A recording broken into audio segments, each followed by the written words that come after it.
చదివేస్తే ఉన్నమతి పోకూడదు. ప్రస్తుతం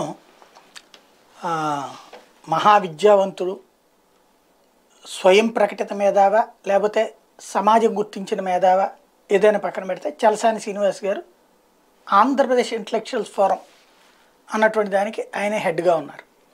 ఇప్పుడు ఆయన ఇచ్చినటువంటి ఈ స్టేట్మెంట్ ఇది ఆయన ప్రయోజనమా, రాష్ట్ర ప్రయోజనమా, దేశ ప్రయోజనమా, లేకపోతే గులానంద లహరి తేలాలి. వేలాది రైళ్లు ఉత్తర భారత ఆధ్యాత్మిక టూరిస్ట్ సెంటర్కి భారీగా మళ్లిస్తున్నారు.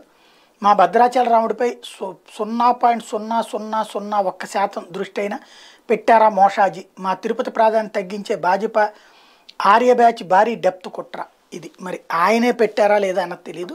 ఇది నిజమైతే మాత్రం ఇంతకు మించి వెర్రితనం, ఇంతకు మించిన మూర్ఖత్వం, ఇంతకు మించిన తలతెక్కతనం, ఇంతకు మించిన రెచ్చగొట్టు ధోరణి ఉండదు.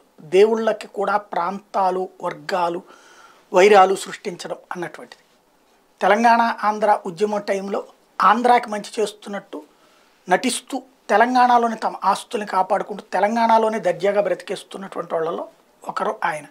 బ్రతికేయచ్చు, తప్పులేదు. కానీ చివరికి తిరుమల వెంకన్నకి అయోధ్య రాముడికి పోటీలు పెట్టి, లేకపోతే రేపు పొద్దున మధుర కృష్ణుడికి వారణాసి శివుడికి పోటీలు పెడతారేమో.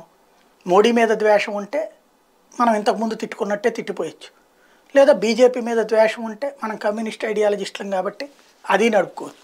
కానీ చివరికి దేవుళ్ళ గుళ్ళకి సంబంధించినటువంటి ఈ తరహా మాటలు ఆయన స్థాయికి తగ్గవా కాదన్నది ఆయన ఆలోచించుకోవాల్సింది.